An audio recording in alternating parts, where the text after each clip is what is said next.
vais parler aujourd'hui, c'est la suite. Alléluia. Et on va prendre le temps aujourd'hui d'enseigner et de mettre en pratique. Dis Amen. Amen. Aujourd'hui, je vais parler des dons spirituels, mais principalement les dons d'inspiration ou d'énonciation. Parce que dans la classification des dons spirituels, il y en a 9. Alléluia.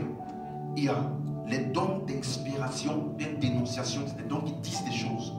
Il y a le parler en langue et l'interprétation des langues et la prophétie. Ensuite, il y a les dons de révélation qui révèlent des choses. La parole de connaissance, la parole de sagesse et le discernement des esprits. Et ensuite, il y a les dons de puissance qui font des choses. Le don de guérison, le don d'opération des miracles et le don de foi.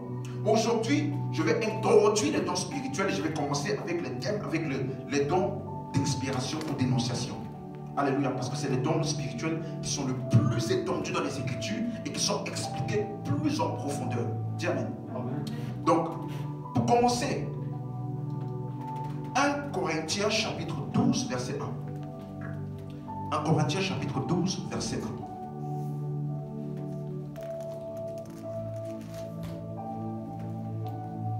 1 Corinthiens chapitre 12, verset 1.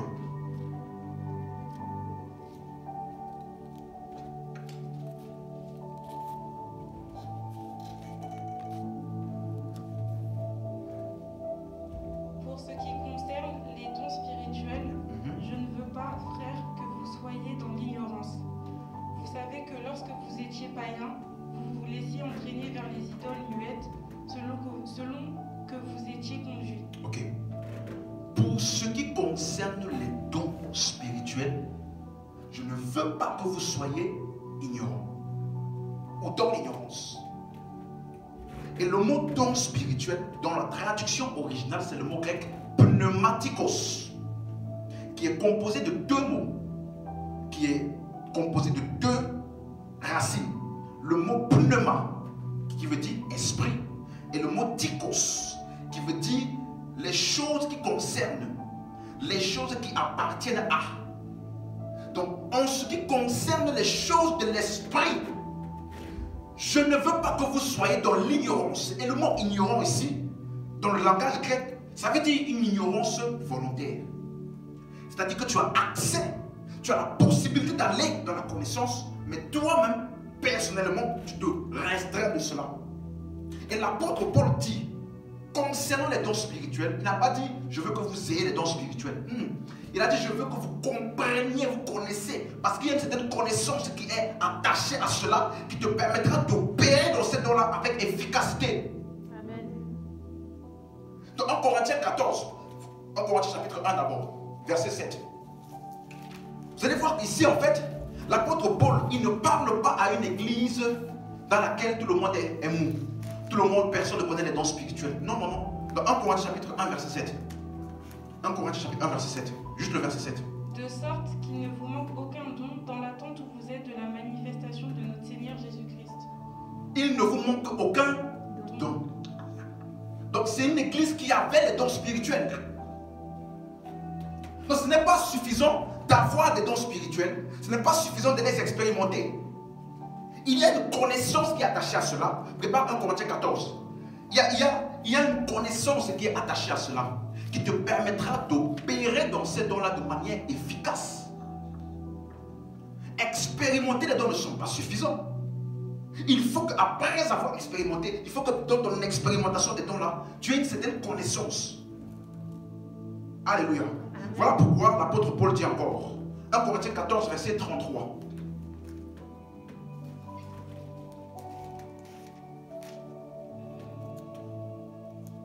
Car Dieu n'est pas un Dieu de désordre, mais de paix. Dieu n'est pas un Dieu de désordre, mais de paix. Verset 40. Mais que tout se fasse avec bienséance et avec ordre.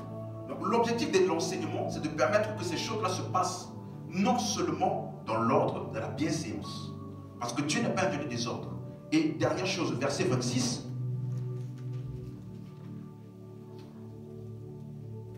Que faire donc, frères, lorsque vous vous assemblez les uns ou les autres parmi vous? Ont-ils un cantique, une instruction, une révélation?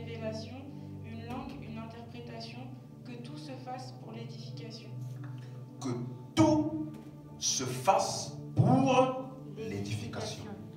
Donc l'objectif de l'enseignement en ce qui concerne les choses spirituelles, c'est pour de l'ordre, pour l'efficacité et pour l'édification commune. Les choses de l'esprit doivent être enseignées. Lorsqu'elles ne sont pas enseignées, non seulement les croyants n'ont pas de l'assurance lorsqu'ils opèrent dans cela, et deuxièmement, ça s'est fait dans le désordre. Alléluia. Donc là aujourd'hui, je vais mettre beaucoup de choses basiques.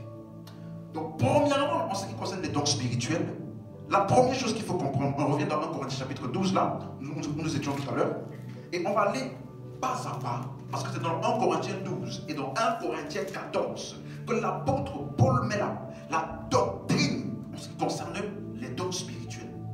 Alléluia. Amen. Ce n'est pas les expériences qui doivent déterminer notre compréhension des choses. Non, ce n'est pas les expériences qui doivent déterminer notre compréhension des Écritures. Non, c'est les Écritures qui doivent nous aider à comprendre les Écritures, et à partir de la compréhension des Écritures, nous allons juger les expériences. Amen.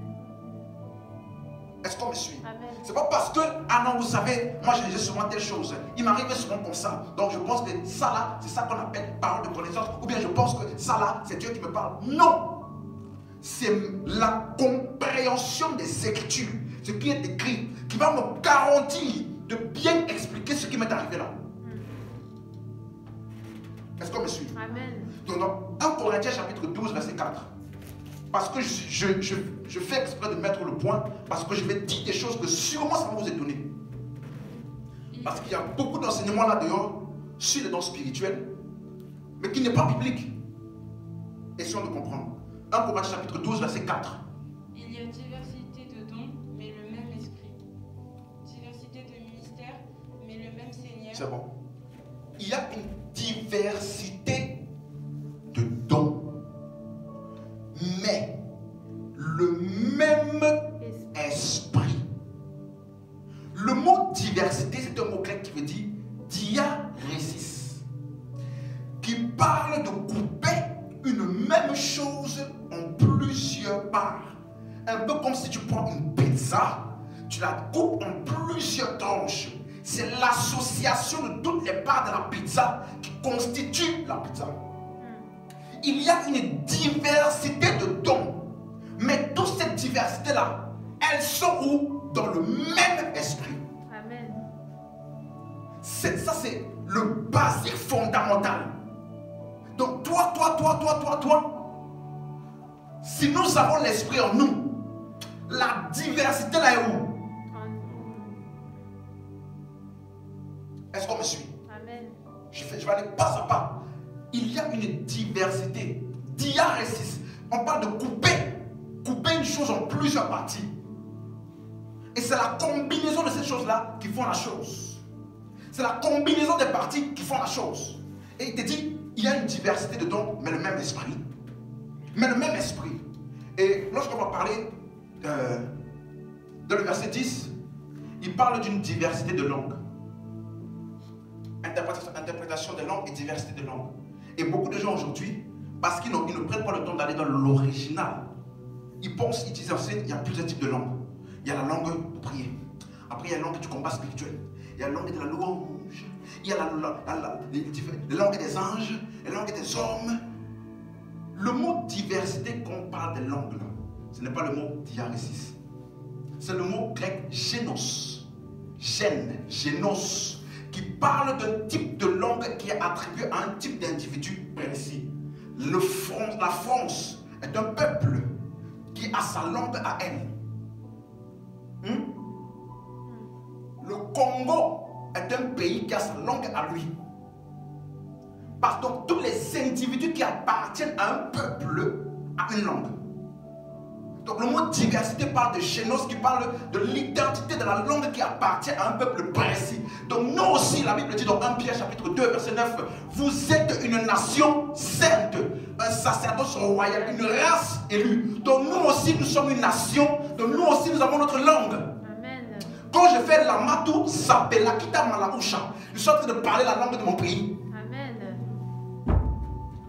Est-ce qu'on me me suit? Amen. Donc, il n'y a pas plusieurs types de langues. Il ne faut pas qu'on vous blague. Ah non, il y a la langue des dons, il y a la langue de prière naturelle. Non. C'est notre langue maternelle. Parce qu'on appartient à un peuple. Donc, pour revenir à 1 Corinthiens chapitre 12, verset 4, il dit il y a une diversité de dons. Mais le même esprit. Dis le même esprit. Le même esprit. Et le mot don là est un mot grec qui veut dire charisme. Aujourd'hui, je vais beaucoup parler de l'original parce que dans le 1 Corinthiens là, on a trop abusé de ce texte là. Donc, le mot charisme ici parle de quelque chose qui t'est donné gratuitement, mais en plus, c'est une habilité que lorsqu'elle t'est communiquée, ça t'appartient. Amen. Est-ce qu'on me suit? Amen. 1 Timothée chapitre 4, verset 14. On va voir l'utilisation de ce mot charisme. On va revenir dans 1 Corinthiens 12. Donc, mettez un marque-page. On va rapidement pouvoir. 1 Timothée chapitre 4, verset 14.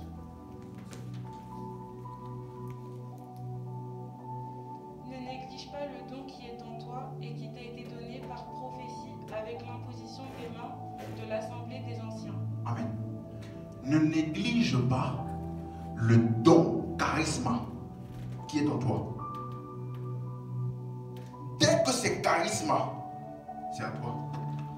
C'est à toi de négliger. C'est à toi de l'utiliser. C'est à toi de le manifester. C'est à toi de le sortir. C'est à toi aussi de le négliger. Le charisme, quand il t'est donné, c'est une habilité qui t'est donnée par la présence de l'Esprit en toi. Et ça t'appartient. Amen. C'est toi qui fais ce que tu fais avec ça. Est-ce qu'on me suit? Amen.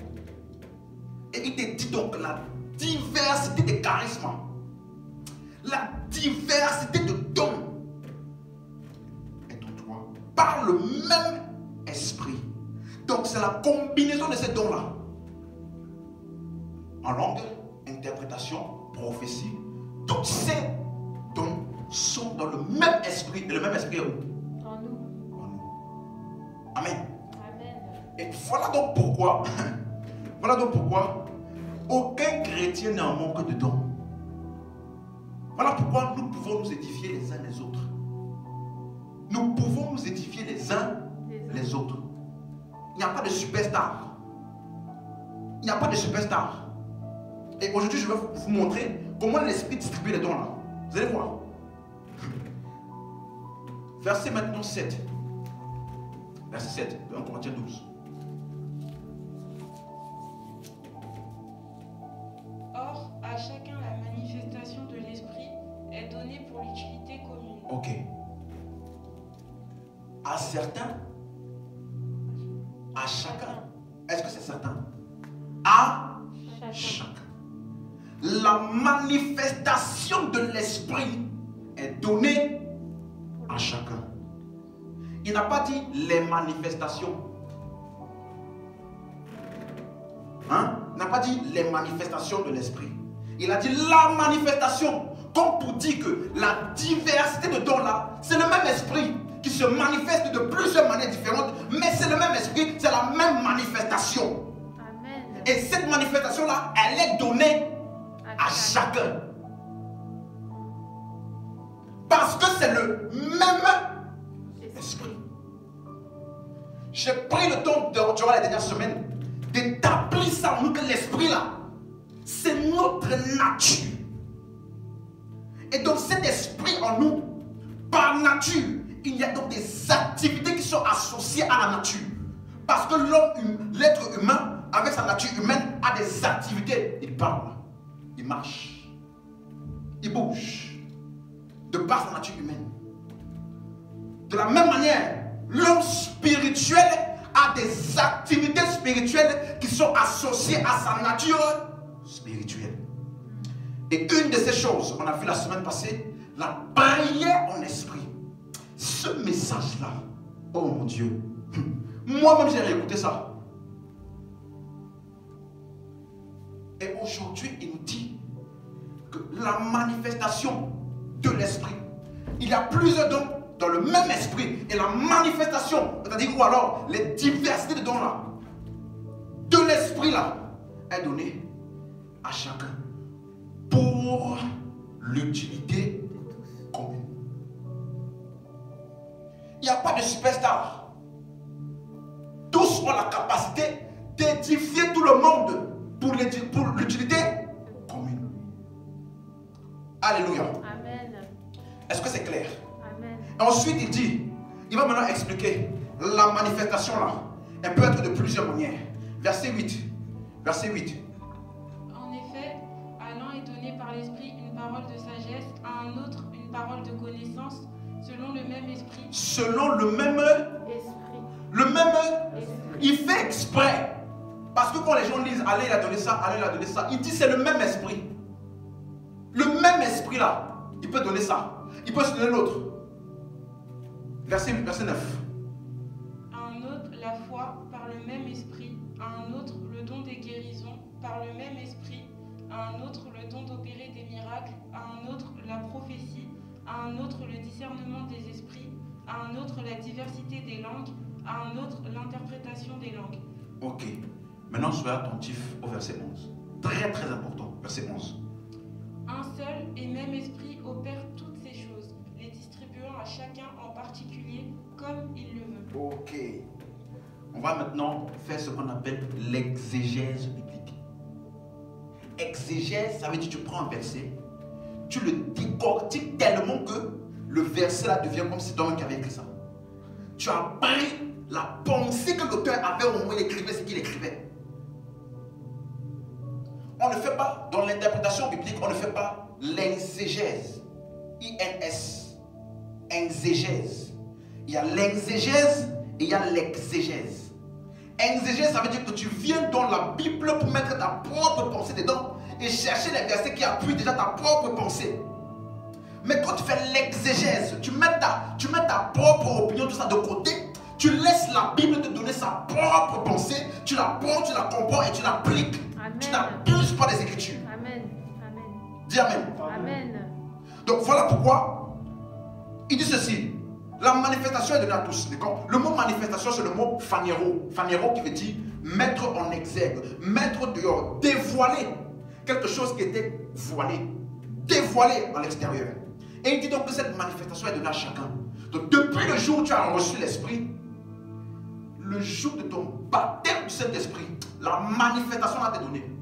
Parce que le parler en langue là, c'est la manifestation de l'Esprit. Et il te dit donc si tu as parlé en langue, par le même esprit, tu interprètes. Par le même esprit, qui est où en toi là? Par le même esprit, tu as la parole de connaissance. Par le même esprit. Ce n'est pas un autre esprit quelque part. Ce n'est pas 10 jours de prière supplémentaires qui vont te faire recevoir un autre don particulier. Parce que c'est le même esprit. Amen. Je dis ici, si un message vous fait croire que vous manquez de quelque chose, ce n'est pas l'évangile. Parce que l'évangile te montre tellement à quel point Dieu t'a tout donné, que tu ne manques de rien. En termes de nature, en termes de caractère, parce que le fruit de l'esprit, c'est un fruit qui a aussi plusieurs tranches. Hein? Le fruit de l'esprit. La diversité dedans aussi, c'est la diversité du même esprit. Dieu t'a tellement tout donné que c'est impossible que tu échoues sur la terre. Amen. Est-ce que je parle à quelqu'un ici? Amen. Amen. Donc,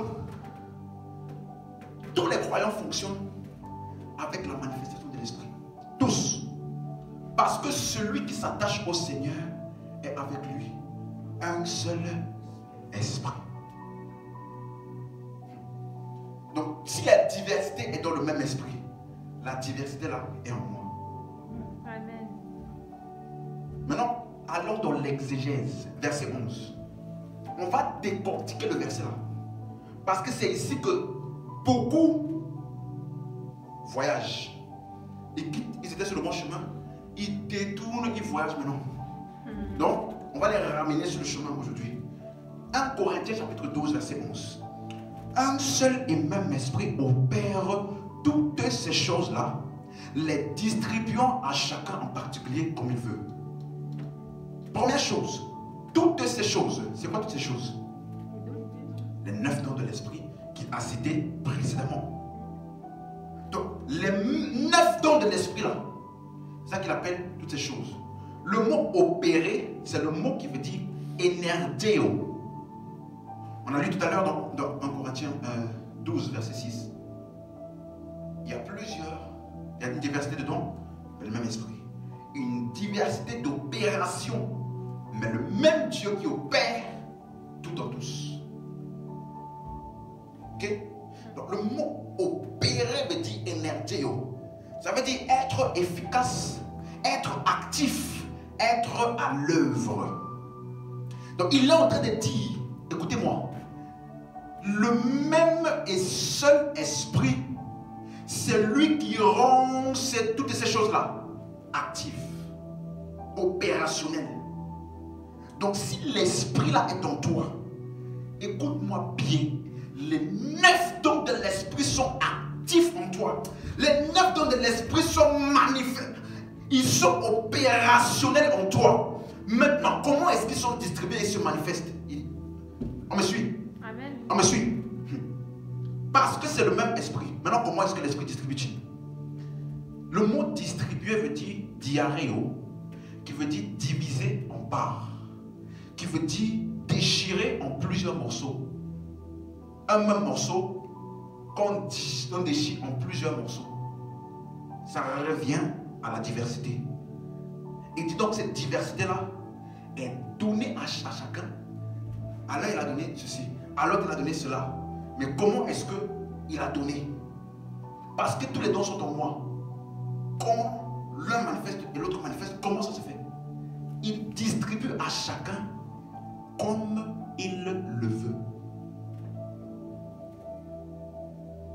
Le mot « il le veut » ici, beaucoup de gens pensent que ça veut dire « l'esprit le veut ».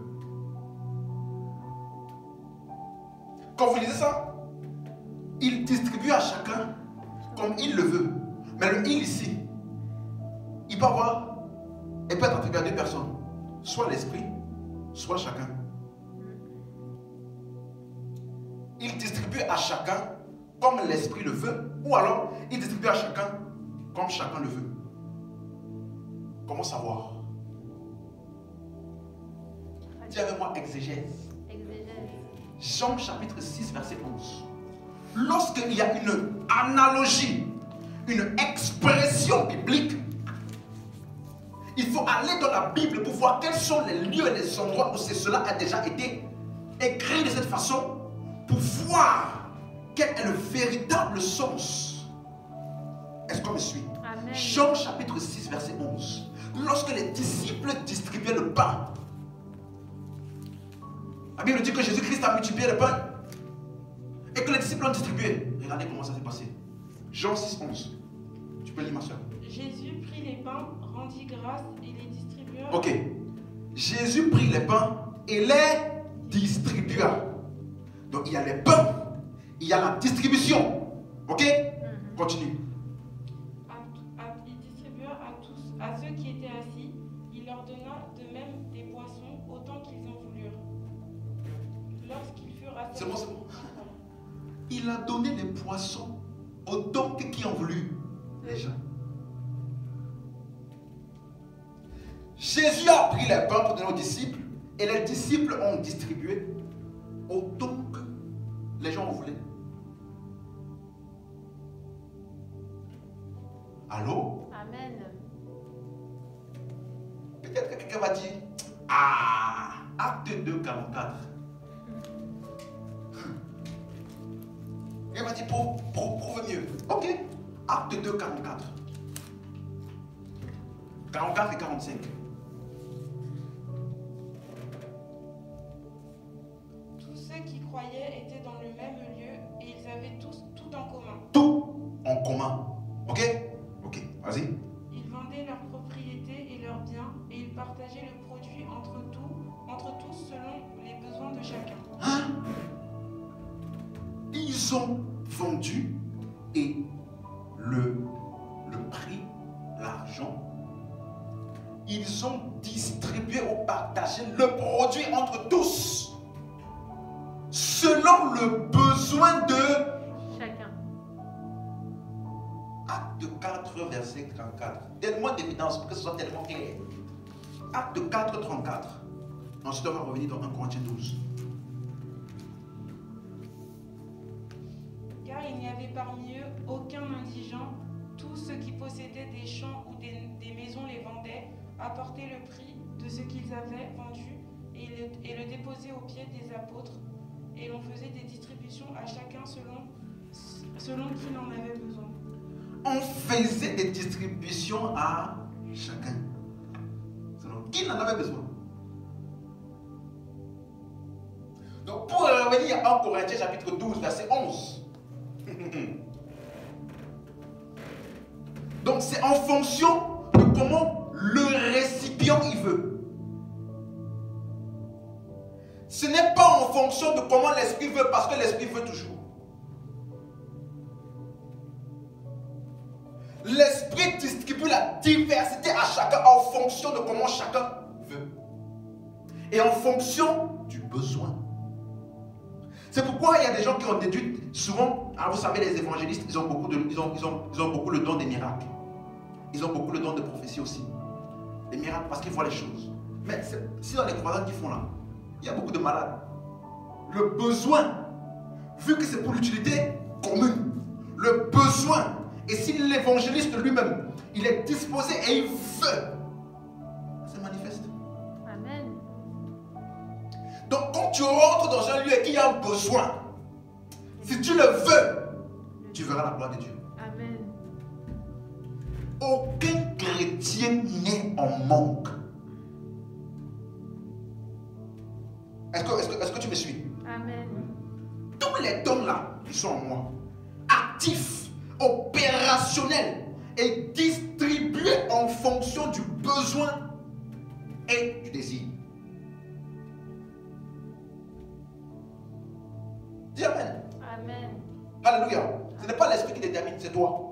Voilà pourquoi l'apôtre Paul dit, en ce qui concerne le parler en langue, je prierai par l'esprit. Je prierai aussi par l'intelligence, en parlant de l'interprétation. Je prierai. Il n'a pas dit l'esprit va me pousser à prier. L'esprit veut toujours. L'esprit veut toujours. Je prierai. Moi aussi, voyons que je dois édifier les autres là. J'interpréterai aussi. Amen. Alléluia. Amen. Donc aujourd'hui, on va rentrer dans les dons d'inspiration et d'énonciation. La première chose qu'il faut savoir, aujourd'hui beaucoup de gens font la Pentecôte, parce qu'à la Pentecôte, il y a eu le parler en langue, et beaucoup de gens, aujourd'hui, leur doctrine, la compréhension de la doctrine du parler en langue et de l'interprétation de la prophétie est simplement dans le jour de la Pentecôte. Mais il faut savoir que le jour de la Pentecôte, là, ce n'est pas un jour spécial. C'est une fête juive qui arrivait une fois par an, jusqu'à aujourd'hui même encore. Donc il ne faut pas dire, Seigneur, le jour de la Pentecôte, fait qu'il m'arrive ce qui s'est arrivé au jour de la Pentecôte. Quel jour de la Pentecôte? Parce qu'il y en a chaque année. Ce n'est pas un jour spécial. Alléluia. Amen. Donc qu'est-ce qui s'était passé vraiment ce jour-là? Déjà, il faut savoir que le livre de Actes des Apôtres n'est pas un livre de doctrine. J'ai toujours dit ça, je vais continuer à dire. Parce que c'est un livre dans lequel Luc, c'est lui qui a écrit le livre de Actes, il expose à Théophile, pardon, ce qui s'est passé. Si tu démarres ta voiture et tu dis, il a appuyé sur l'accélérateur et le moteur s'est coupé. Est-ce que ça veut dire que à chaque fois que tu dois ouvrir la voiture, tu vas appuyer sur l'accélérateur et le moteur se coupe? Est-ce que c'est ça? On a simplement raconté. C'est maintenant dans la doctrine que tu vas prendre l'explication pour comprendre qu'il n'a pas pu aller sur le point, comment on appelle le truc là? L'embrayage. Voilà, non, pas l'embrayage, mais le point de... Voilà, ça va. Point de patinage. Il n'a pas allé jusqu'au point de patinage. Il a lâché. Le moteur s'est coupé. Donc c'est dans la doctrine de la mécanique que tu vas comprendre tout. Tu vas maintenant repartir dans l'expérience là pour voir ce qui s'était vraiment passé, comprendre. Dis Amen. Amen. Donc, simplement pour aller de Actes des Apôtres. Parce qu'il y a des gens qui disent, vous savez, le parler en langue, ce n'est pas ce que les gens font là. Ri baba, ri bobo bobo. Ça là, c'est le parler en l'air. c'est le parler en l'air. Et là, ils font le parler en l'air. Elle dit Baba, il dit Bobo. Parce que le vrai parler en langue, c'est ce qui s'est passé dans la Pentecôte. Parce que les gens ont entendu dans leur langue maternelle qu'ils parlaient des langues. Ils parlaient plusieurs langues différentes. Donc si c'est des parler en langue là, ça doit être la langue des hommes. Ça doit être la langue que les gens comprennent. Parce qu'ils ont basé leur doctrine avec les apôtres. Et je vais décortiquer ça aujourd'hui. Donc, juste pour vous donner un extrait, dans Luc chapitre 1, verset 3, je vais lire moi-même. Il m'a aussi semblé bon, après avoir fait des recherches exactes, toutes ces choses depuis leur origine, de te les exposer par écrit, d'une manière suivie, excellent Théophile. Donc, Luc, il a commencé par le livre de Luc à parler à Théophile. Donc, Acte 1, verset 1, maintenant, il dit Théophile, j'ai parlé dans mon premier livre de tout ce que Jésus a commencé à faire et d'enseigner dès le commencement. Donc, Luc l'a commencé dans le livre de Luc, l'histoire de Jésus sur la terre. Jésus-Christ est reparti, il a continué dans Actes des Apôtres à raconter l'histoire de l'église primitive. Voilà. C'est une narration. C'est pour ça que vous allez voir que dans le livre de Actes des Apôtres, il n'y a jamais le mot Fils de Dieu pour les chrétiens. Il n'y a pas le mot né de nouveau. Il n'y a pas. Il n'y a pas le mot nouvelle création. Il n'y a pas. Parce que c'est une narration des événements qui sont arrivés. Il n'y a que le mot disciple. Les chrétiens étaient appelés disciples. Mais quand vous allez aller dans les épîtres, il n'y a jamais le mot disciple pour les chrétiens. Parce que le mot disciple, c'est seulement dire quelqu'un qui apprend une doctrine. Il est en train de dire que les chrétiens étaient des étudiants de la parole. Ils étaient attachés aux Écritures. Mais dans la doctrine là, on ne fait pas de description. On présente l'identité du chrétien. Est-ce qu'on me suit? Amen. C'est pour ça, c'est pourquoi aussi, dans le livre des Actes des Apôtres, vous n'allez pas voir le mot les dons. Les dons. On peut ouvrir dans Actes chapitre 2, verset 38. Vous allez voir. Ils utilisent seulement le mot le don. Le don.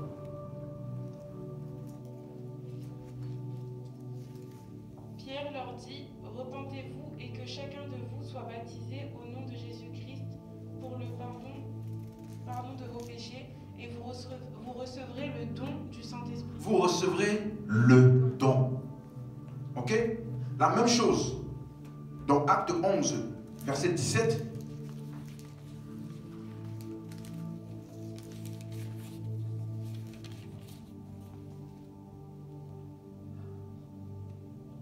Or, puisque Dieu leur accordait le même don qu'à nous, qui avons cru au Seigneur Jésus-Christ, pouvais-je moi m'opposer à Dieu? Le même don. Vous voyez? Il n'y a pas les dons. Et dans Acte 10, 45, bon, c'est la même chose. Acte 10, 45, 46, vous allez lire à la maison. Donc le mot don, ici, dans Acte des Apôtres, ce n'est pas le mot charisma. C'est le mot doréa, qui explique juste la manière dont le don a été donné. Qui veut simplement dire que Dieu leur a donné le don là gratuitement. Bien qu'ils étaient des païens, bien que ce n'est pas mérité, mais Dieu a donné gratuitement. Mais le mot doréa n'explique pas le caractère du don lui-même. Parce que ce n'est que dans les épîtres qu'on comprend que ça m'appartient, ça fait partie de moi, il y a une diversité. Donc en Acte des Apôtres, on ne peut pas seulement utiliser ça pour dire voilà. Vous voyez? Mais c'est pour ça que même dans Acte des Apôtres, vous n'allez pas voir interprétation des langues. Pourtant c'est là. Vous voyez? La Bible dit simplement que l'apôtre Paul imposait les mains et eux, ils se mirent à parler notre langue et faire quoi? Glorifier Dieu. D'autres disent parler en langue et prophétiser. Tout ça là, c'est l'interprétation des langues. Vous me suivez? Amen. Donc c'est pour cela qu'en fait, quand tu lis le livre de Actes des Apôtres, il faut le lire dans le contexte. Dans le contexte. L'interprétation est souvent, des langues, est souvent appelée prophétie. Parce que pour eux, ça veut simplement dire, c'est le message de Dieu dans le langage compréhensible par les hommes. Amen. Amen. Donc, qu'est-ce qui s'est vraiment passé à la Pentecôte? Maintenant, là, on va aller dans la compréhension. Acte chapitre 2, verset 4. Rappelez-vous, j'ai bien dit que le livre de Actes des Apôtres a été écrit par Luc. Donc, il y a des parties où c'est Luc qui parle. il y a des parties où c'est Luc qui est en train de raconter ce qui s'est passé. Dans Acte 2, verset 4, par exemple, c'est Luc qui parle. Et ils furent tous remplis du Saint-Esprit et se mirent à parler en d'autres langues selon que l'Esprit leur donnait de s'exprimer. Il se mit à parler en d'autres langues. Il fut rempli de cet esprit et se mit à parler en d'autres langues. Dans la version d'Arby, il dit, ils furent remplis de l'esprit et commencèrent à parler en langue. Dans Luc, il a parlé de ce qu'ils ont commencé à faire. Il n'a pas dit qu'ils ont fini par ça. Mais beaucoup de chrétiens aujourd'hui, surtout dans les milieux pentecôtistes, ils se sont arrêtés là. Toute l'église parle en langue. Ou alors quelques-uns parlent en langue. Ou alors seulement même l'homme de Dieu qui parle en langue. Mais personne n'a continué. Quand vous lisez le Acte des Apôtres, il faut continuer pour voir ce qui s'est vraiment passé. Verset 15 jusqu'au verset 18.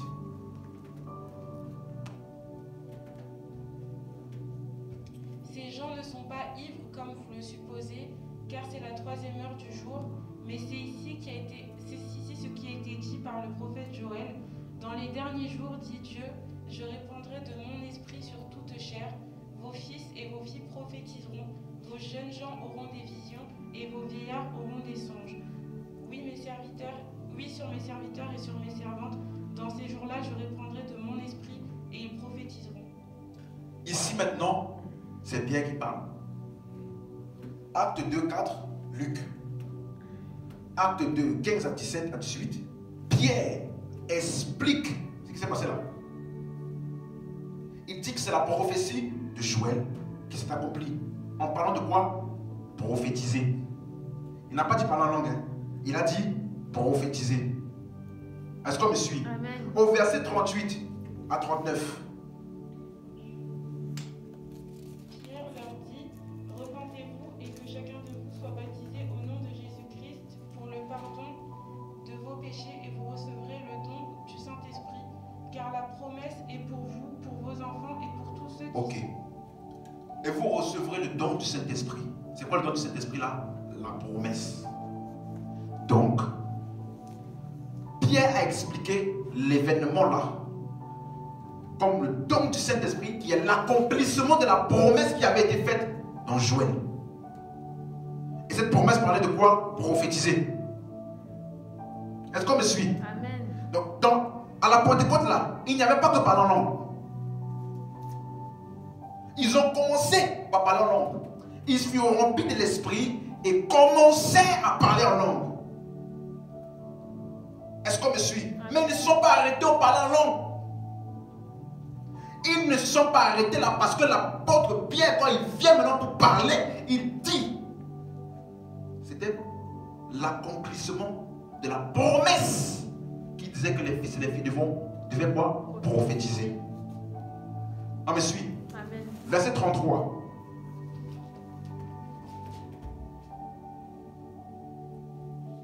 Élevé par la droite de Dieu, il a reçu du Père le Saint-Esprit qui avait été promis et il l'a répandu comme vous le voyez et l'entendez. Ok.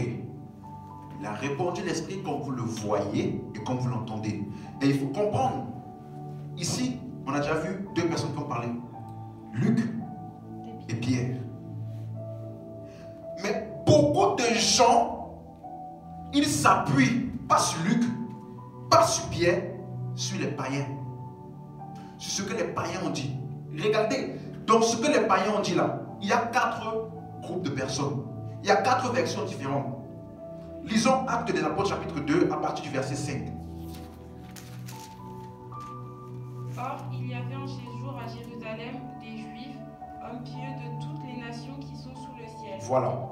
Donc, il y avait des Juifs qui sont venus de toutes les nations. Ok? Parce que la Pentecôte est une fête juive. Donc il y en a qui sont venus de toutes les nations pour venir fêter la Pentecôte. Et pendant qu'ils sont venus pour fêter la Pentecôte là, ils sont entrés, ils ont entendu du bruit, ils sont entrés pour voir qu'est-ce qui se passait. Et donc ils ont dit des choses. Et c'est les choses qu'ils ont dit là que beaucoup de gens s'appuient sur ça aujourd'hui. Est-ce que les incroyants peuvent déterminer l'église? Est-ce que les incroyants peuvent déterminer la doctrine pour l'église? Jamais. Ce n'est pas les incroyants qui doivent décrire ce que nous devons comprendre du parlant langue.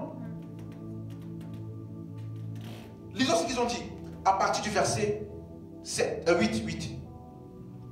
Et comment les entendons-nous dans notre propre langue à chacun, dans notre langue maternelle? Voici le premier groupe. Le premier groupe de personnes, on dit quoi? On les entend parler dans notre langue maternelle. Premier groupe de personnes. Verset 11. Crétois et Arabes, comment les entendons-nous parler dans nos langues des merveilles de Dieu? Deuxième groupe de personnes. Ils parlent les merveilles de Dieu dans notre langue. Le premier groupe de personnes, la langue maternelle. Le deuxième groupe de personnes, ils parlent dans notre langue les merveilles de Dieu. Troisième groupe de personnes, verset 12. Ils étaient tous dans l'étonnement et ne sachant que penser, ils disaient les uns aux autres, que veut dire ceci? Mais d'autres... Que veut dire ceci? Troisième groupe de personnes.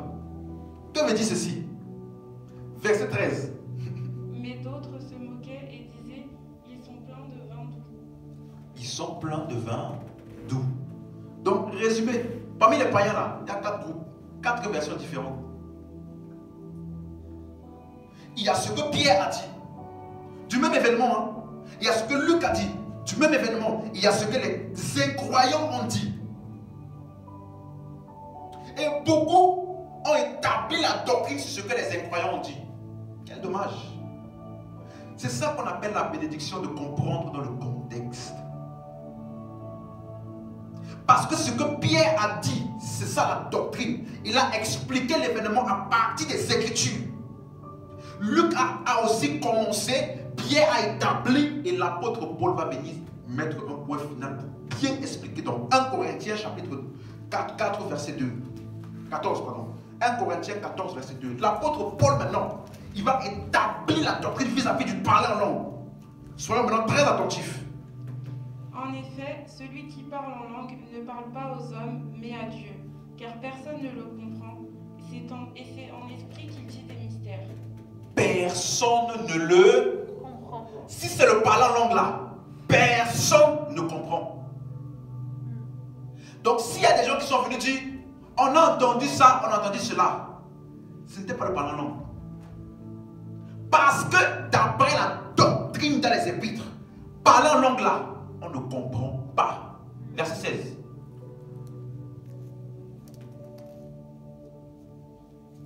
Verset 16. Autrement, si tu rends grâce par l'Esprit, comment celui qui est dans les rangs des simples auditeurs répondra-t-il Amen à ton action de grâce, puisqu'il ne sait ce que tu dis? Puisqu'il ne sait pas ce que tu dis. Si tu rends grâce par l'Esprit, c'est-à-dire en parlant en langue, il ne comprend pas. Donc, il ne peut pas dire Amen. Donc si c'est l'apôtre Paul est en train d'établir la doctrine, parler en langue, tu ne comprends pas. Verset 23. Verset 23. Si donc dans une assemblée de l'Église entière tous parlent en langue, et qu'il entre de simples auditeurs ou des non-croyants, ne diront-ils pas que vous êtes fous? Mais si tous prophétisent et qu'il entre un non-croyant ou un simple auditeur, il est convaincu par tous, il est jugé par tous, les secrets de son cœur sont dévoilés, de telle sorte que, tombant sur sa face, il adorera Dieu et publiera que Dieu est réellement au milieu de vous. Amen. Ne diront-ils pas tous que vous êtes fous? C'est ça qui s'est passé à la Pentecôte. Parce que c'était des hommes du peuple. Dans ma Bible, il dit hommes du peuple. D'autres versions disent incroyants ou hommes du peuple. Là-bas, c'est incroyant ou simple auditeur, c'est ça? Mais ils n'ont pas compris. Voilà pourquoi ils ont dit qu'ils sont fous. Parce que c'est le parler en langue. Personne ne comprend. Mais quand c'est la prophétie, celui-là va écouter. Les secrets de son cœur seront dévoilés parce qu'il a compris. Et il va leur dire, tu es là. Amen. Donc, qu'est-ce qui s'est passé à la Pentecôte? D'après la doctrine, ils ont parlé en langue et ils ont interprété. Amen. Alléluia. Amen. Et je vais vous dire une chose. Ça n'a pas duré 5 minutes. Ça a duré 3 heures de temps.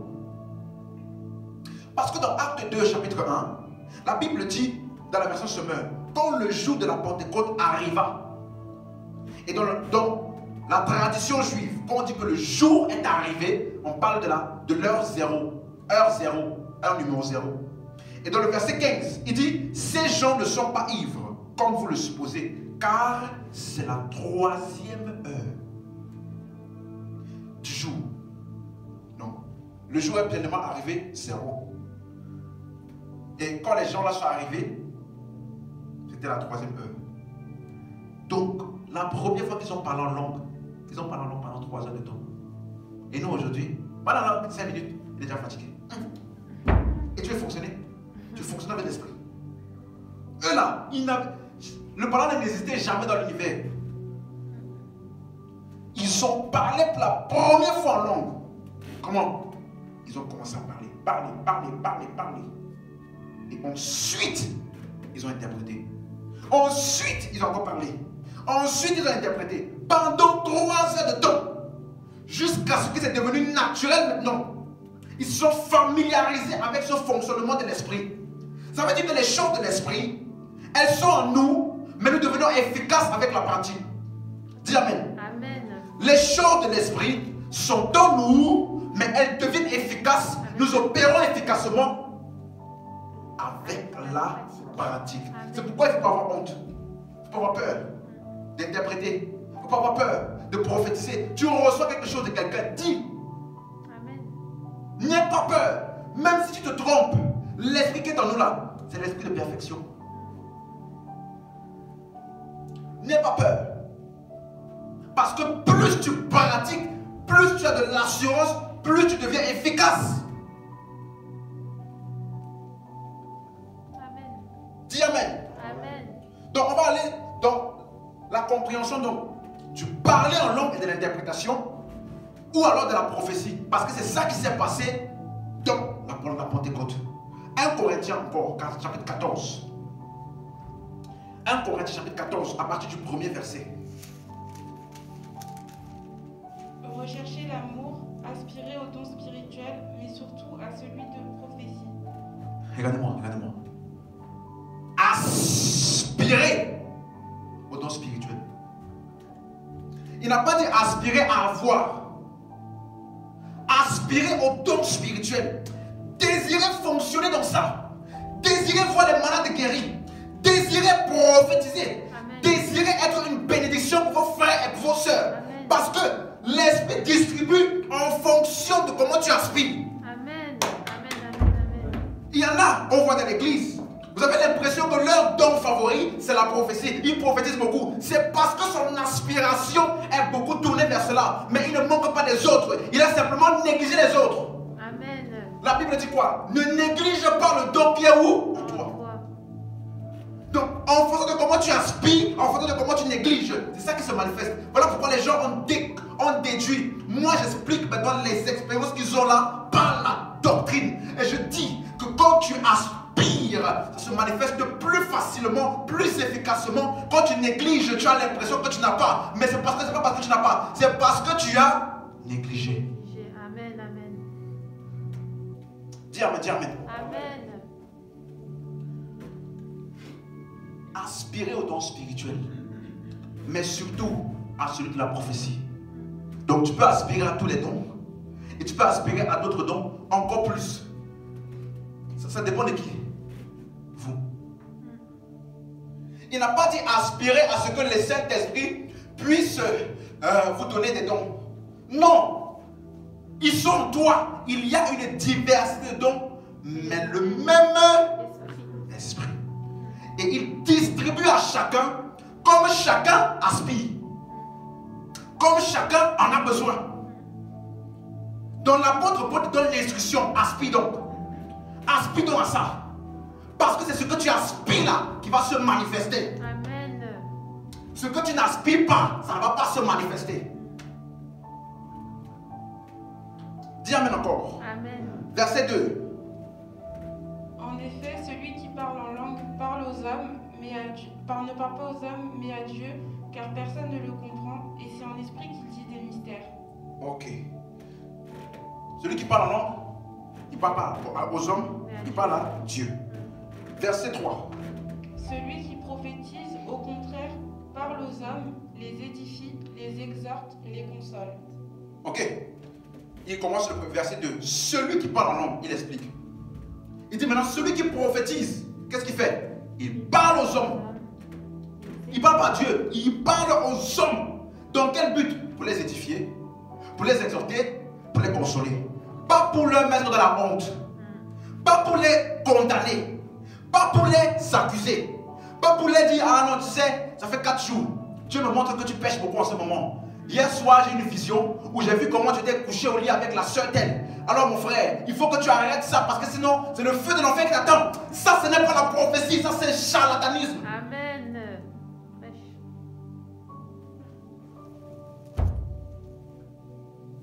L'Esprit de Dieu peut montrer des choses pour que nous puissions édifier, exhorter ou réprimander ou bien instruire, mais jamais pour condamner. Jamais pour humilier les gens. Tu amènes quelqu'un devant ici, tu racontes toute sa vie. Je vois que tu habites au 25 rue Charpentier, 94 2500. Mon ami, comment on va pas aller voler chez lui? Je vois que tu es en train de faire un contrat. Tu auras un contrat de 8 millions qui va arriver dans 2 mois. Je vois que tu as été abusé quand tu étais petite. On t'a tellement violé. C'est ça la prophétie. Humilier les gens comme ça. Celui qui prophétise là, il édifie. C'est-à-dire qu'après avoir écouté ce qu'il t'a dit là, tu ressors de là bâti. Quand tu ressors de là, moins que rien. Pire que quand tu es venu. Ça, ce n'est pas la prophétie. Amen. Verset 4. Celui qui parle en langue s'édifie lui-même. Celui qui prophétise édifie l'Église. Vous voyez, maintenant ici, il ne dit plus celui qui prophétise parle aux hommes. Et celui qui prophétise édifie l'Église. Donc les hommes et l'Église, c'est la même chose. Dans le verset 4, il a résumé le verset 2 et le verset 3. Quand tu parles en langue, tu parles à Dieu. Tu reçois de Dieu l'édification. De l'édification que tu as reçue là. Si tu veux faire partager ça avec les autres, il faut que tu leur prophétises. Parce que quand tu parles à Dieu, tu dis des mystères. Les mystères là qui rentrent en contact avec ton esprit là, ça t'édifie. Tu es fortifié. Tu es fortifié en tout point. Maintenant, tu partages. Tu édifies l'autre par la prophétie. Amen. Dis Amen. Amen. Donc ça veut donc dire que la prophétie ou l'interprétation des langues, ce n'est pas pour toi. Je reprends. La prophétie ou l'interprétation des langues, ce n'est pas pour toi. Pour l'Église. Pour toi là, tu peux prier en langue comme tu veux. Ça va t'édifier, ça va te fortifier. Tu seras bâti. Mais quand tu veux maintenant faire profiter les autres, tu parles, tu prophétises. Amen. Verset 5, c'est ça qu'il explique au verset 5. Je désire que vous parliez tous en langue, mais encore plus que vous prophétisiez. Regardez, je désire.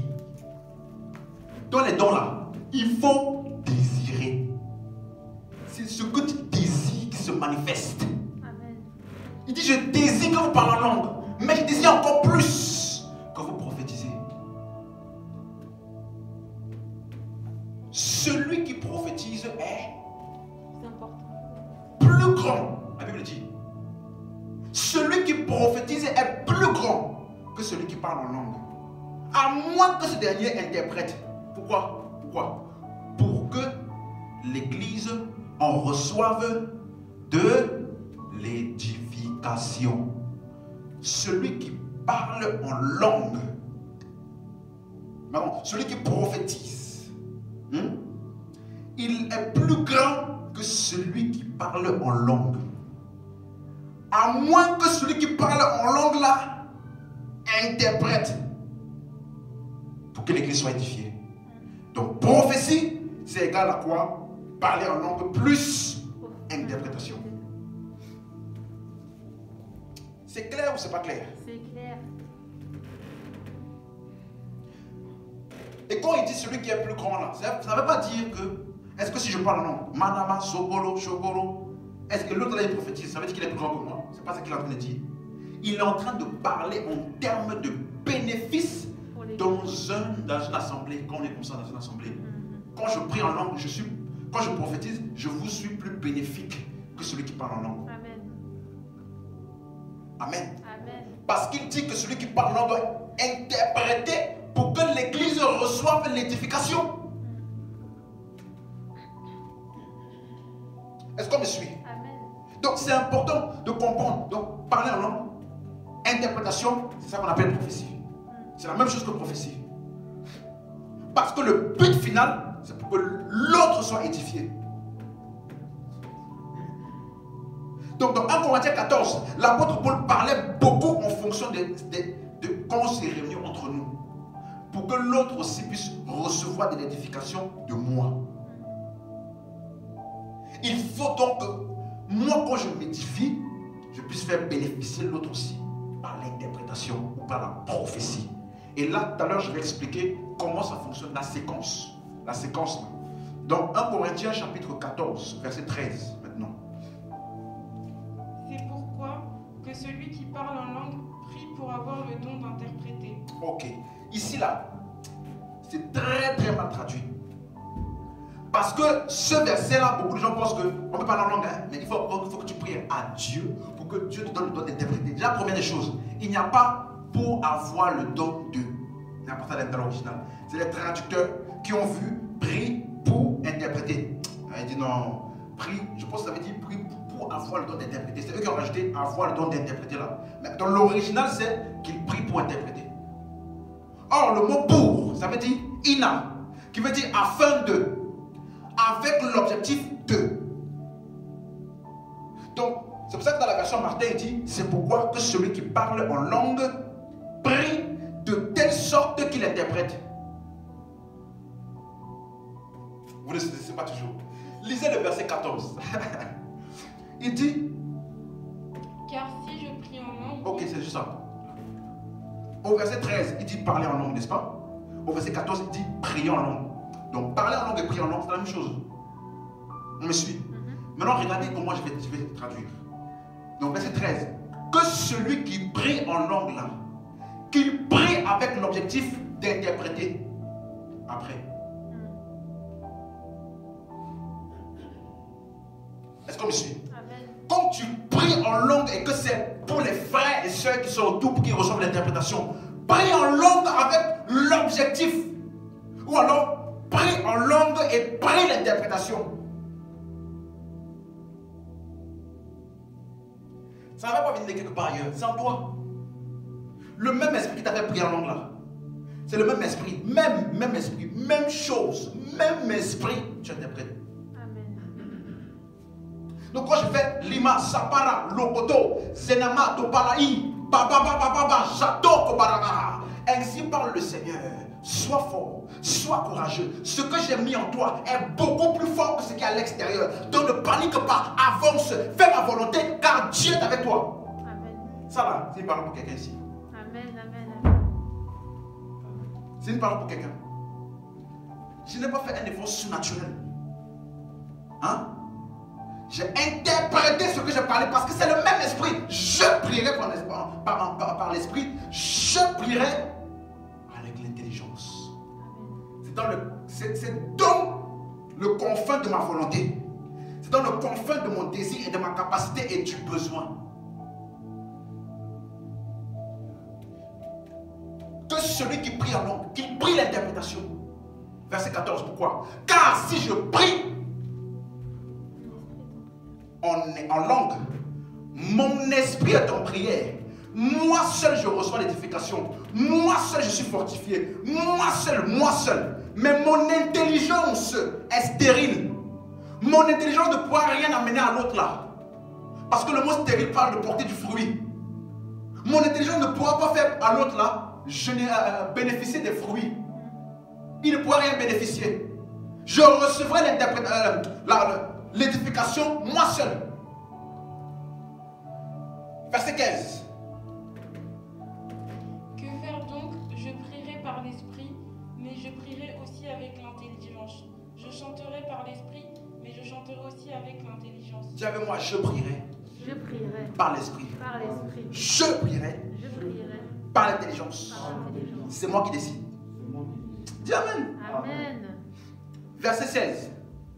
Autrement, si tu rends grâce par l'esprit, comment celui qui est dans les rangs des simples auditeurs répondra-t-il Amen à ton action de grâce puisqu'il ne sait pas ce que tu dis? Ok.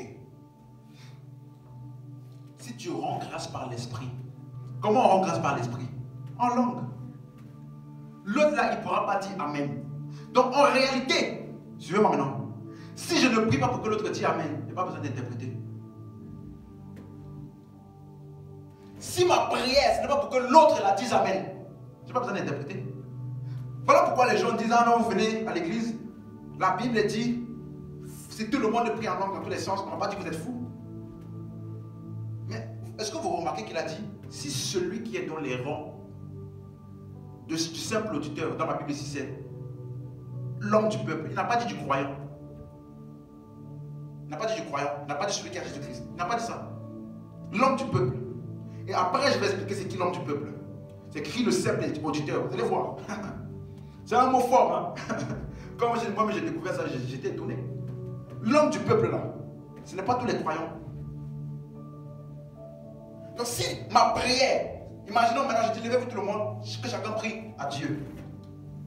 Tu peux prier en langue, hein.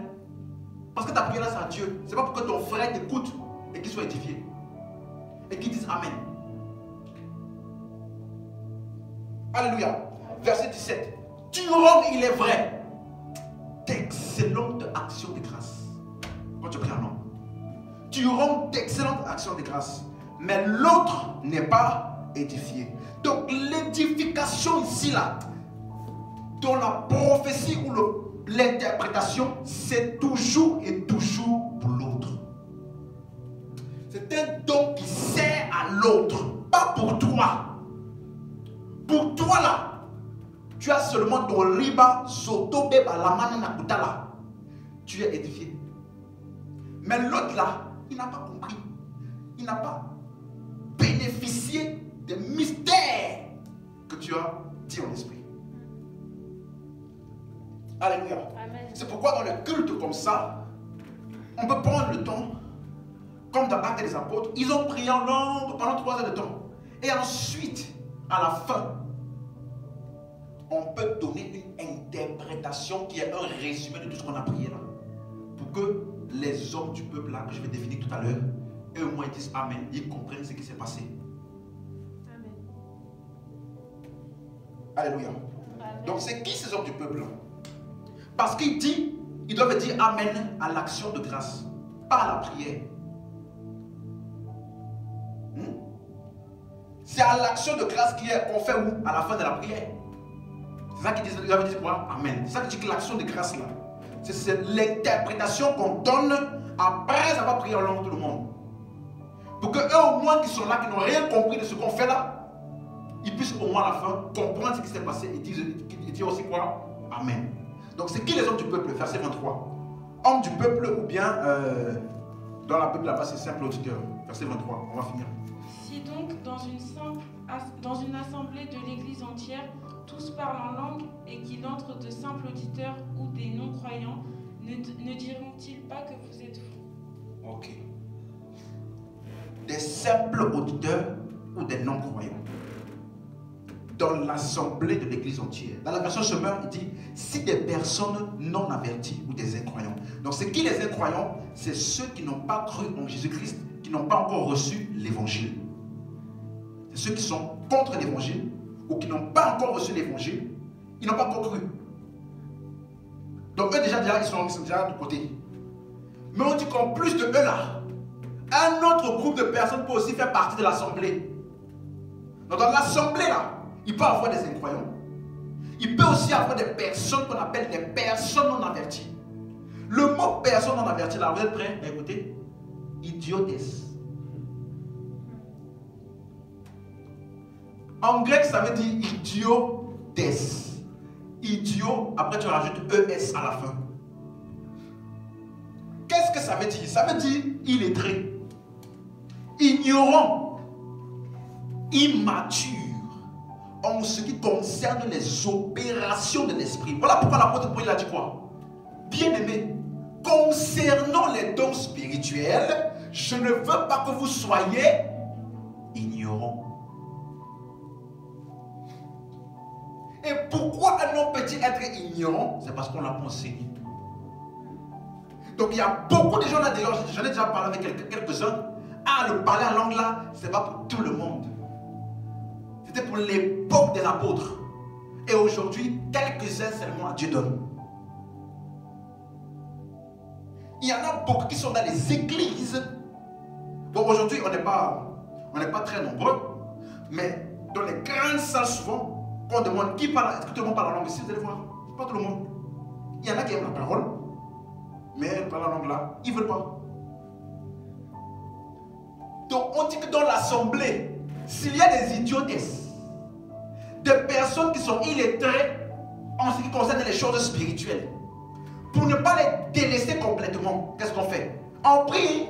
Ensuite, qu'est-ce qu'on fait? On donne au moins une conclusion en interprétation pour qu'eux au moins à la fin ils puissent dire Amen. Alléluia. Amen. Donc, le verset 26 maintenant, il va nous expliquer qu'est-ce qu'on doit faire. Là, le verset 26, c'est l'opération même du don du parler en langue, de l'interprétation ou la prophétie. Verset 26. Que faire donc, frère? Que faire donc, frère? Lorsque vous vous assemblez. Lorsque vous vous assemblez. Les uns ou les autres, parmi vous, ont-ils un cantique, une instruction, une révélation, une langue, une interprétation, que tout se fasse pour l'édification. Ok. Dans la version d'Arbi, quand il dit les uns les autres parmi vous ont-ils un cantique. Dans la version d'Arbi, il dit quand vous réunissez, chacun de vous, pas certains, chacun de vous a son interprétation, langue, instruction. Chacun de vous. Parce que j'ai dit que chacun peut édifier chacun ici. C'est pas certain. Alléluia. Amen. Et voilà pourquoi il dit maintenant que tout se passe pour l'édification. Et maintenant, jusqu'ici, maintenant, ce que je vais dire là, vous allez comprendre. À chaque fois qu'il parle d'édification vis-à-vis des autres, il parle de quoi? Prophétie ou interprétation des langues. Donc écoutez maintenant bien. Quand il dit que tout ce qu'il a cité là se fasse pour l'édification de l'église, il est en train de dire que tout ce qu'il a cité là, c'est ça qui peut être contenu dans l'interprétation. Amen. Quand vous parlez en langue, il y a des choses qui vont commencer donc à se manifester pendant que vous interprétez. D'autres peuvent chanter. D'autres peuvent avoir une révélation qui donne une instruction. Je vais expliquer. Le verset 26. Donc, quand vous le lisez, ne pensez pas qu'il est en train de dire un cantique. Ensuite, une instruction. Ensuite, une révélation. Non, non, non. Pour comprendre ce qu'il dit là, on va lire le verset 27, 28 et le verset 30. Vous allez voir bien la séquence. On me suit. Verset 27. En est-il qui parle en langue, que deux ou trois au plus parlent, chacun à son tour, et que quelqu'un interprète? Voilà. Il commence par quoi? Parler en langue.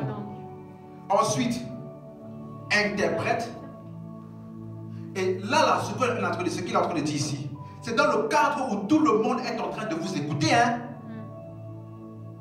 Ce n'est pas dans le culte en général. Non, parce que même dans le livre de Actes des Apôtres, la Bible dit que quand ils se réunissaient, ils s'étaient assidus à la doctrine des apôtres, à la communion fraternelle, à la fraction du pain et dans les prières. Donc quand ils se réunissaient, ils ne faisaient pas que ça. Ils parlent de... Pendant qu'on s'est réunis là, il y a un moment dans lequel on peut laisser l'esprit se mouvoir librement.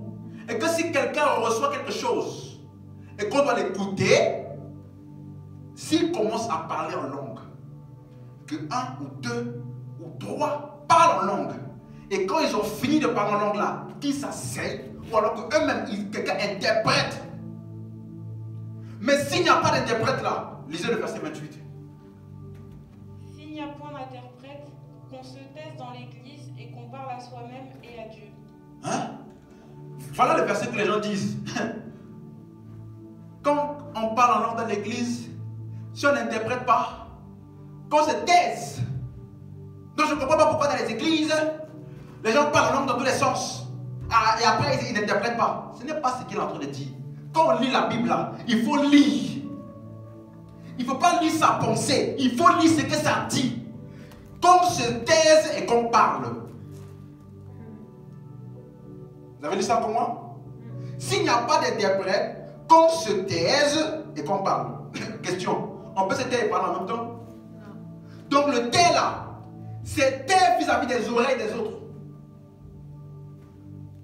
Et qu'on se parle à soi-même et à Dieu. Donc, ok, il n'y a pas d'interprète. C'est le moment où on dit que chacun parle en langue, que chacun donne une instruction, que chacun donne quelque chose qu'il a reçu du Seigneur pour l'église. À ce moment-là, si quelqu'un il parle en langue et qui n'est pas sûr qu'il va interpréter ou que quelqu'un doit interpréter, que son parle en langue là, il parle ça pour lui-même. Pour lui-même. Il n'a pas besoin de venir ici. Écoutez-moi, ainsi parle le Seigneur. Amen. Moi, dis mon frère, c'est quoi ton problème? Nous, on n'a pas compris ce que tu as dit là. Édifie-nous. On s'est arrêté chacun pour t'écouter. Donc, ce que tu vas nous dire là, il faut que ça nous édifie. Sinon, chacun de nous aussi, on peut parler en langue pour nous-mêmes. Amen. Amen. Ok. Donc, le verset 30 maintenant. Donc, verset 27. Parler en langue, interpréter. Le verset 30. Verset 30. Et si un autre qui est assis à une révélation, que le premier se taise. Si un autre qui est assis à une révélation. Je reprends. Parler en langue, interpréter, révélation. Pourquoi il emploie le terme révélation? Déjà, premièrement, le mot interpréter veut dire harmonia, qui veut dire donner une signification.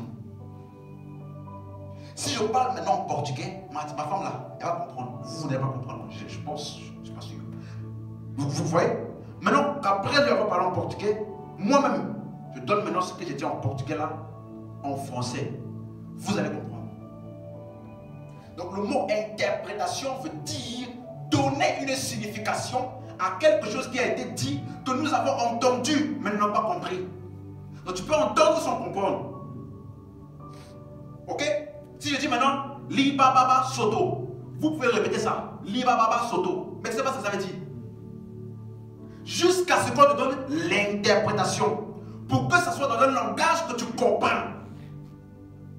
Et le mot révélation, c'est le mot apocalypsis, comme apocalypse, qui veut dire révélation, qui est le contraire de mystère.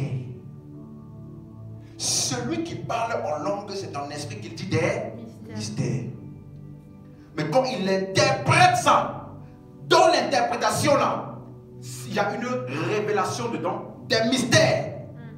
Et quand les gens ont écouté ce mystère là, ils ont écouté cette révélation là les édifie, cette révélation là les enseigne, leur enseigne des choses. Instruction ou enseigner. Et cette révélation aussi peut être sous forme d'un chant, d'un psaume, d'un cantique qui glorifie Dieu. Amen, amen. Le mot instruction, ça veut dire quoi? Ça veut dire didache, qui veut dire enseignement. Vous voyez? Enseignement. Donc quand il dit par exemple une instruction, donc dans le verset 26, un cantique, une instruction, le mot instruction veut dire enseignement. Ça c'est les choses qui peuvent être contenues dans l'interprétation. Ça veut dire que tu peux parler en langue. Après, tu dis ouvrez votre Bible. Parce que ce que je vais de recevoir par l'esprit, pour que vous compreniez, il faut que vous lisez la Bible. Quand vous finissez de lire là, je vous donne l'interprétation qui est basée sur ce que vous venez de lire. C'est un enseignement. Amen. Amen. Et ça peut aussi être un cantique. C'est pourquoi il dit dans Colossiens chapitre 3 verset 16, le mot cantique là, ça veut dire psalmos. Donc Colossiens chapitre 3, verset 16. Colossiens 3, 16.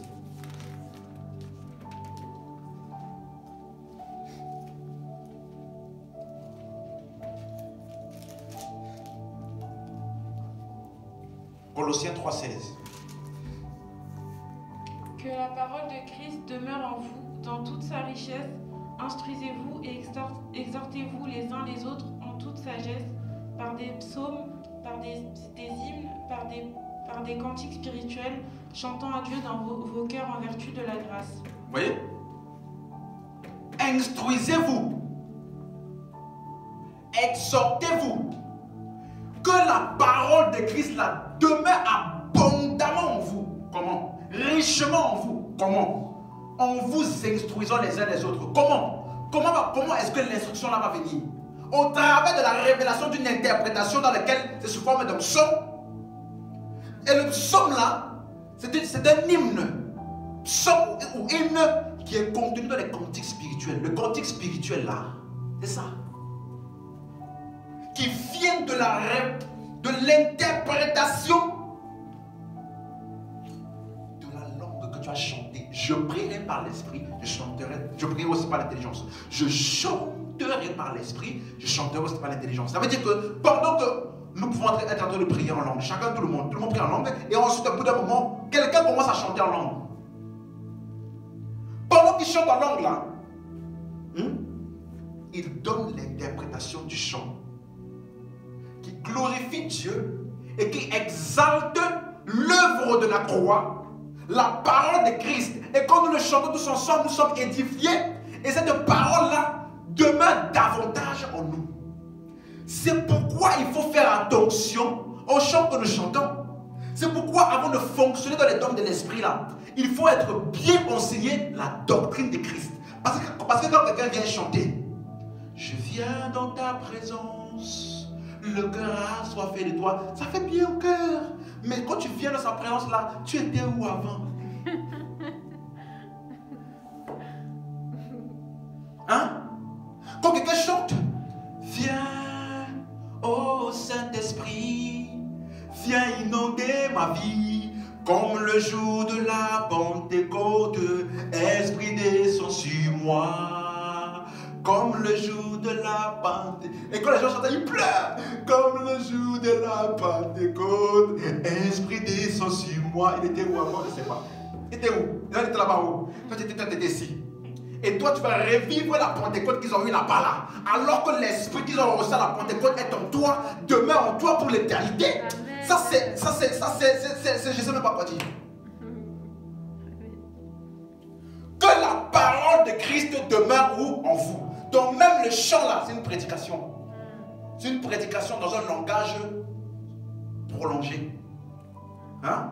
Au lieu de dire, Saint-Esprit, tu habites en moi. Tu vas dire quoi? Saint-Esprit, tu habites en moi. Donc quand tu chantes n'importe quel chant, n'importe comment là, tu es en train de t'enseigner des bêtises.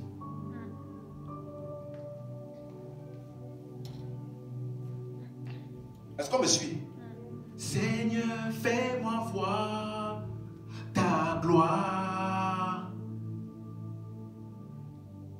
Ça semble bien, non? Seigneur, fais-moi voir ta gloire. Quand j'aime ça, ils imaginent le miracle. Ils imaginent qu'ils sont en train de dire, Seigneur, quand tu vois ma vie là, ma vie est gâtée. Seigneur, fais voir ta gloire, s'il te plaît. Pourtant, la Bible dit, la parole a été faite chair. Et nous avons contemplé sa gloire. Comme la gloire du Fils unique venu du Père. Amen.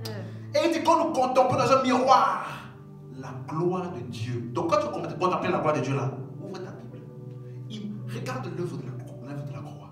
Comme tu veux contempler la gloire de Dieu. La gloire de Dieu est déjà en toi. Amen. Parce que la Bible dit Christ en moi, l'espérance de la gloire. Amen. Donc la gloire de Dieu là, en réalité c'est toi. Amen, amen, amen. Voilà pourquoi la Bible dit, quand nous contemplons dans un miroir la gloire de Dieu. Question, quand tu regardes dans un miroir là, tu vois qui? Hein? Toi-même. Et il te dit donc quand tu regardes le miroir là, la gloire de Dieu là, en fait, c'est toi. Amen. Donc on te dit, Seigneur, fais-moi voir ta gloire. Non. Dis, Seigneur, merci de ce que tu as fait de moi un Christ. De la même manière que Christ est glorieux, je suis glorieux en Christ. Amen. Voilà la confession de celui qui a compris la communion du Père, qui a compris l'habitation de l'Esprit en lui. Parce que tout ce qui est ton Dieu est de moi. Amen, amen, amen. Quand tu as cette compréhension et que nous parlons, Lamando, Saema, la Onda, Imbono Soto, Manina Nandolo, Inamandeleba, Oh Balaba Chandelaba, Soto Rokotolobo, tu es assis sur le trône de gloire. La terre entière et l'univers sont soumis à ta gloire. Tu règnes en majesté. Jésus, tu règnes. Jésus, tu... Nous voyons le roi assis sur son trône en majesté. Nous le voyons. Nous ne voyons pas nos circonstances. Nous ne voyons pas les choses qui semblent bizarres. Nos yeux sont fixés sur Christ. Et quand nous opérons dans les dons avec cette compréhension, la parole de Christ demeure abondamment en nous. Amen. Éphésiens chapitre 5, verset 18. Éphésiens chapitre 5, verset 18.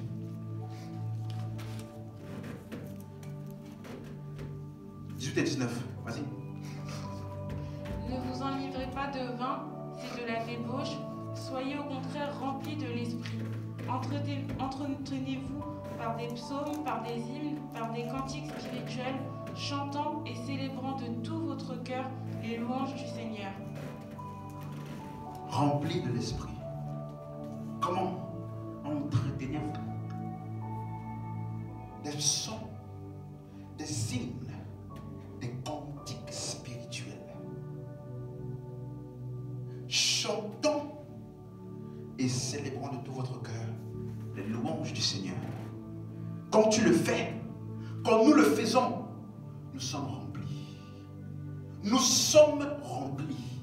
Lorsque toutes les circonstances de ta vie, les choses qui sont au monde semblent t'envahir, semblent être plus réelles que l'œuvre de la croix, alors tu rentres dans la dimension de l'esprit. Mandou Sabadé, Manotoko Balaïn de là-bas. J'ai expliqué la semaine passée, celui qui prie en langue s'édifie lui-même. La Soto Belakanta, Inemando Rabaka. Tu restes là, tu ne bouges pas. Tu restes là pendant une heure. Matoto Paradadadada. Il amène là-bas. Après une heure, après 1h30, tu commences à fonctionner. Oh, celui qui est en moi est plus fort que celui qui est dans le monde. Ah, qui est celui qui a vaincu le monde? Celui qui est né de Dieu a vaincu le monde. Et voici la victoire qui a vaincu le monde, notre foi. Aussi longtemps que Jésus-Christ est assis sur le trône, je règne en majesté avec lui parce que je suis assis Amen, amen, amen. dans les lieux célestes avec lui. Amen. Tu sors de là. Même si c'était quel type de problème qui existe, il n'y a rien qui puisse t'arrêter, bien-aimé. Toute la puissance est en toi. Amen. Et Dieu t'a donné tellement cette capacité que toi aussi tu peux édifier ton frère. Amen, amen, amen. Toi aussi tu peux édifier ton frère. Alléluia.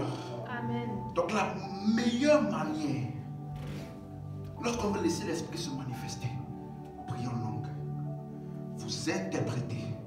Parce que l'interprétation là, vu qu'elle permet de dire le mystère dans un langage connu, on appelle ça révélation. Et cette révélation là peut enseigner. Elle peut enseigner. Elle peut édifier. Et elle peut rendre gloire à Dieu par des cantiques, des psaumes, des hymnes, des cantiques spirituels. Alléluia. Amen. Alléluia. Amen. Voilà pourquoi l'apôtre Paul dit: je rends grâce à Dieu de ce que je parle en langue plus que vous tous. Il dit: quand vous prenez vos paroles en langue là, vous mélangez ça. Pour moi là, c'est encore plus. vous montrer la ténacité, l'intensité de comment il parle en langue. Voilà pourquoi, des langues là, des mystères, quand il ouvrait les Écritures, il n'avait que l'Ancien Testament. Dans son époque, il n'y avait que l'Ancien Testament. Il n'y avait que de Genèse jusqu'à Malachie. Mais parce que c'était un homme de l'esprit, qui tellement se plongeait dans les mystères de Dieu en esprit, que quand il ouvrait la Bible, les mystères là sortaient. Amen. Il a lu l'histoire d'Abraham comme vous et moi. Mais il n'a pas compris Abraham, il a compris Jésus-Christ. Il est venu mettre ça dans les épîtres, pour que nous puissions voir ça aujourd'hui. Lui, il n'avait pas les épîtres. Je prie en langue plus que vous tous. Mais dans l'église, je préfère prier par l'intelligence. Afin que vous aussi, vous puissiez être édifiés. Vous ne manquez de rien. Dis ça. Je ne manque de rien. Je ne manque de rien. J'ai tout pleinement en Christ. En Christ. Le fruit de l'esprit, Le fruit de l'esprit. les dons de l'esprit, Les dons de l'esprit. le caractère de l'esprit, la nature de l'esprit, la puissance de l'esprit. Je ne manque de rien. Je ne manque de rien. Dis Amen. Amen. Alléluia. Est-ce que quelqu'un peut acclamer le Seigneur et me donner un bon Amen? Me donner un bon Amen là.